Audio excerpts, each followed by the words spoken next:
Thank you everyone, and very good evening. I think I would like to start, first of all, by thanking a few groups of people. First of all of you, for spending an entire afternoon with us and listening to our approaches to decarbonisation, climate solutions, carbon markets. This event will not be possible without your participation and your support. Secondly, I definitely want to thank all the moderators, all the wonderful moderators and speakers that have actually shared so generously with us their ideas and their thoughts. Finally, I want to give a big shout out to my team. A lot of them are standing behind there. Some of the guys are sitting around by the side. They have been preparing for this for months, and it would really be impossible to pull this off without their dedication and their hard work. So thank you very much, guys. Please join me in a round of applause.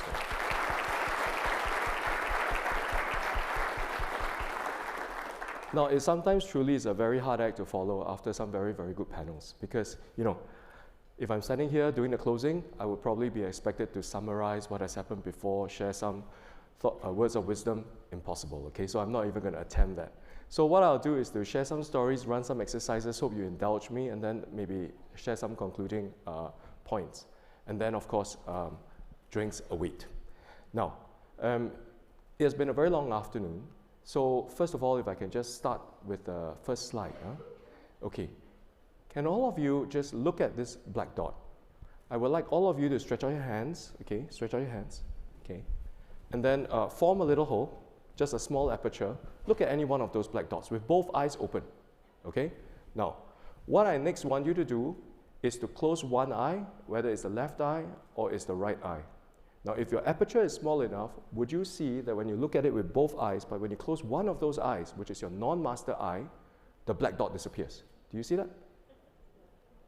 Okay, thank you very much. If you have already done the exercise and it works, thank you.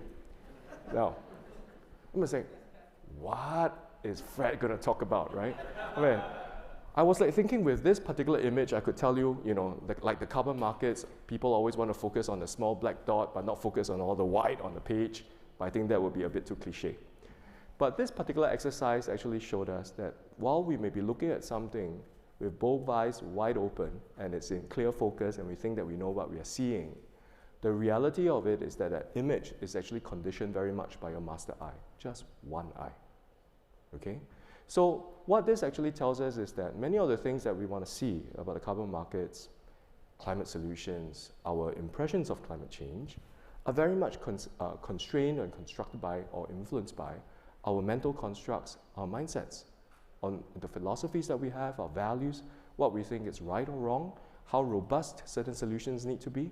So bear in mind, you may be having both eyes wide open, but one eye is actually not helping you at all.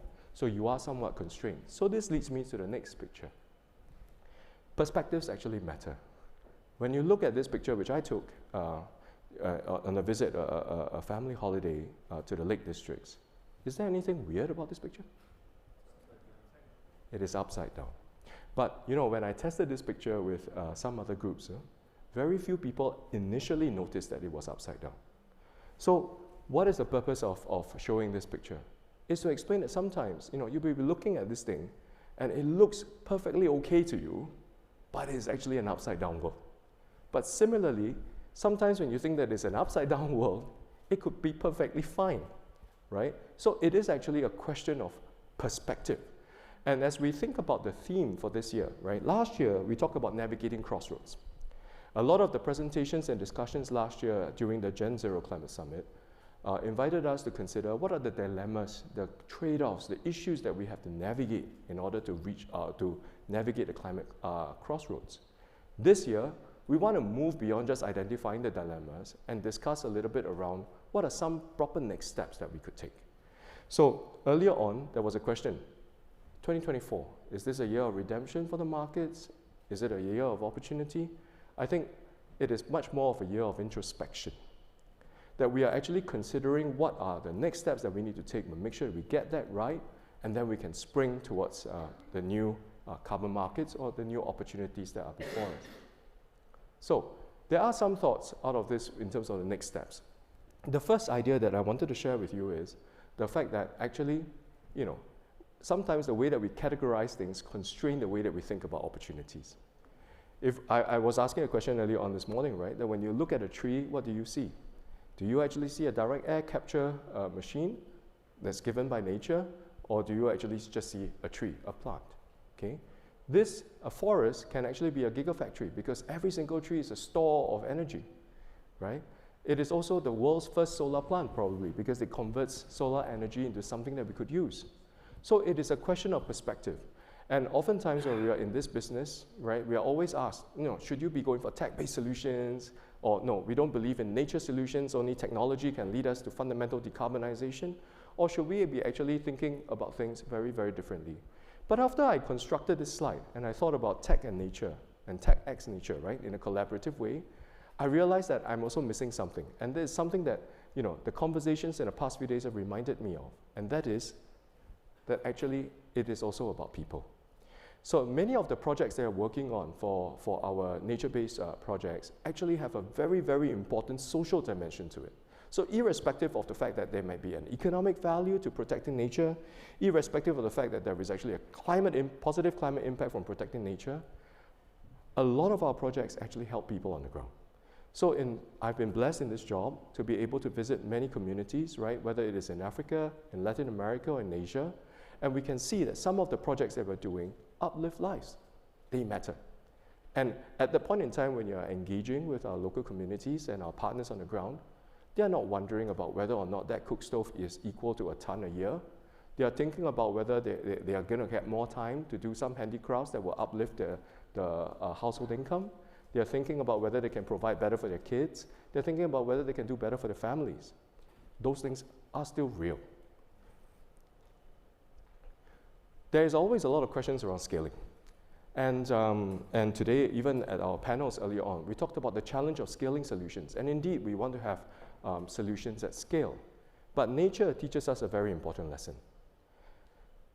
An adult butterfly did not grow up from a smaller version of a butterfly. It came from a caterpillar. It went through a period of extreme fragility and vulnerability in a cocoon, and then it emerges as a butterfly. So as we think about next steps, this idea around the fact that actually evolution, maturity, and growth can look very, very different from what our companies, our projects were in the past. And this idea about growing up and being fundamentally different is an important concept that we need to have in our minds, because in our space right now, many of the companies and partners that we're working with, either they're first-time developers, they're nascent technologies, they're new companies, but they will all have to go through a phase of maturity. And what worked for them when they were a 10-person shop, 50-person shop, 100-person shop, it's going to be very different from when they become a global MNC. Do we have the foundations in place for them to actually scale up properly? Now, today we mentioned a lot of interesting factors, right, to help people to scale. Regulatory certainty, capital, and all that. But actually, people matters. Governance matters. Having proper processes within the companies matter. So when we are actually investing in projects on the ground, yes, of course, we do ask, okay, with 1 hectare of forest, how much carbon is this going to generate? But equally, we need to ask questions around, how are you going to be sharing the benefits with the local community? Who governs that? Who tells us that that is going to be good enough? And if our profits were to actually ratchet up quite significantly, do we similarly have a process to ratchet up the way that we share benefits with the local communities? So there is actually a lot of challenge of scaling. So when we are looking at our nature projects and we say, hey, look, our guys can manage a 1,000 hectare project. Sure. And maybe at 10 hectare, 100 hectare, even 1,000 hectares, you can go and probe and find out how much carbon is in the soil, the circumference of the tree. But the moment that you reach 100,000 hectares, could you still afford to do that? And would it be at a price point that you can absorb? I think clearly not. So therefore, when we scale, we have to think of fundamentally different approaches to getting there, and nature teaches us a very important lesson, and that's the reason why we have chosen the butterfly as a key motif for this year. Next, people are always talking about, okay, what are some of the next steps that we go? And we will always ask ourselves, what is a roadmap? And typically in the office, when we are embarking on a project, it's always having a work plan. You have this big Gantt chart that tells you this is what I'm going to do next week, what I'm going to do the week after. But you're only able to have a map if somebody has gone there before, right? Because who's drawing this map out for you? Somebody who has traveled the ground. But when you're moving into uncharted waters, it is impossible to have a map. And it is much more important to talk about having a compass. Because what a compass does is it gives you a sense of direction. Okay? So when we are thinking about going into uncharted waters, whether it is about carbon markets, solving for the climate and things like that, where so many of these things are still new and uncertain, it is much more important to think about having that direction than to ask for a roadmap, because probably no roadmap exists. That said, what this actually tells us though is not just, okay, let's just go roughly in that direction and let's carry on. Yes and no. Now, we need to think about another kind of VC, not venture capital, but vectors and coordinates. So what vectors and coordinates does is tells you that there is a direction, but you also need some coordinates and some interim waypoints. So we may not know what the final destination would be or what the endpoint would be. I don't know how the end of the race is going to look like, but certainly I can project forward a year or two. I can certainly project a little bit ahead of time and say this is what it roughly will look like and aim for it, and then from there push on to the next waypoint. So the idea here is focus on a big idea around direction and not just be so worried about whether there is a fully planned out game plan. How many of you are familiar with this movie? Or some of you might have even read the graphic comics, right? Okay, so this is obviously The Watchmen, right? So this comes from a very famous phrase, right? I think that it originated with a Roman poet or something like that, and he was asking the question, who watches the Watchmen? And this Roman poet was, of course, posing it in the context of, for example, posting guards, right, to watch the wife to ensure fidelity. Then he asked himself, okay, I have posted the guards to watch my wife, but then who watches the Watchmen? Now, this is a very interesting question for us on the carbon markets, because over the past few months, we've been experiencing a lot of turbulence. And it's, yes, of course, it's all about integrity, but I think we are also missing a much more important point. Of course, we want integrity. Who wouldn't? But the more challenging issue is really around the question of governance. So if you were to be thinking about how do you govern, what are the proper rules in place and all that, right? It's not even just about having the rules, but it is more importantly asking ourselves, who has the right to govern? So if you say that, you know, okay, there is media scrutiny and the media will play a very important and constructive role, keeps us all honest, points out issues, helps us to advance our thinking. But then, do we just listen to everything that the media tells us? Probably not. Would civil society tell us what to do? Maybe yes, maybe no. So even if they say that, if you have one NGO say left and another NGO say right, then what am I supposed to do as an investor? So if for example, an industry body comes out and says that these are the rules of the road, is that it? Or if I let a government go tell me, okay, these are the laws of it, and is that it? So at the end of the day, what we are grappling with is not a lack of rules. What we are grappling with is who has the right to ultimately decide that this is the right way to do things, right? Where does it end? So one of the insights that have come about for me over the past few months really is the fact that actually public sector leadership probably matters a little bit more now. So just like what Anshari was mentioning earlier, right? He said that, look, we always thought that in a voluntary market, or certainly if you are a real believer in market principles, then the less restrictive policies will allow you to innovate more, be more freewheeling, you know, get things going faster, have agility, get speed. But the reality of it is that beyond a certain point, it is anarchy. So you actually do need to have some rules, but the point is also that in the carbon markets, everybody thinks it's wild, wild west, but it's not true. There are rules. Even a year ago, 2 years ago, 5 years ago, 10 years ago, there are some rules. But the question is, are the rules fit for purpose? Are they still relevant? But more importantly, how does one go about rulemaking? How does one go about making these rules, right? And who has the final authority? And I think that at the ultimate level, you probably need to have some consensus with regulators and those with the force of regulation and the ability to impose policy and enforce behavior that will ultimately decide what the rules of the road are. So given all of this turbulence, it seems as if like some degree of regulatory oversight is going to help us get beyond the current turbulence that we are facing and provide some clarity, not just on rules, but on demand. which will ultimately catalyze financing to open up supply.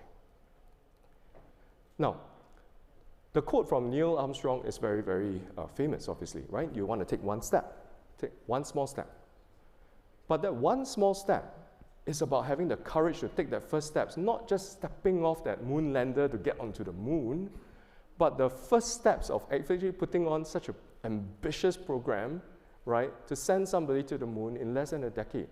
I think President Kennedy probably said something along the lines of how we are doing this not because it's easy, but because it's hard. And the reality of it is that the first step that you take is not the final step. It's a small step here. How are we taking the first steps and to be courageous, to be able to step into something where nobody has done before, or like where you are likely to be, somehow challenged in the media, face all kinds of PR type problems? Is there sometimes life could be simpler. Why would we do this? So I think that on our part, right, there will be a need to be willing to take some risks.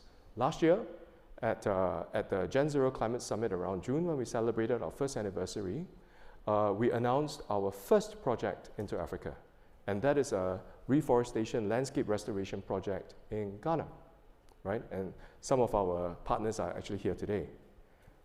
This year, we are very happy that we have made our first investments into South America. And some of our partners are also here today, from Silvipa and Astarte Capital, where we have actually supported a sustainable forestry management fund that is going to be developing projects in Paraguay. Now, there will be new grounds to break. I wouldn't say that we would be able to do it right all the time, but I think we need to approach this with a sense of humility, like I mentioned last year, and to learn along the way and make sure that we have friends that are able to help us on this journey. So the last point that I will conclude on really is that we need to take heart, that when we are going on this journey and taking our next steps, we don't want to walk alone. Okay, so, which is why it's very important the team that you support, that they teach you the right lessons. So, I mean, Liverpool obviously is my team that I support. Not been doing very well recently, but so far exceeded expectations for the year. So I think I want to conclude once more by thanking everyone for being a part of our journey, for your support, your participation. I think we are at Team GenZero is comforted that we know that we are not walking alone. Thank you.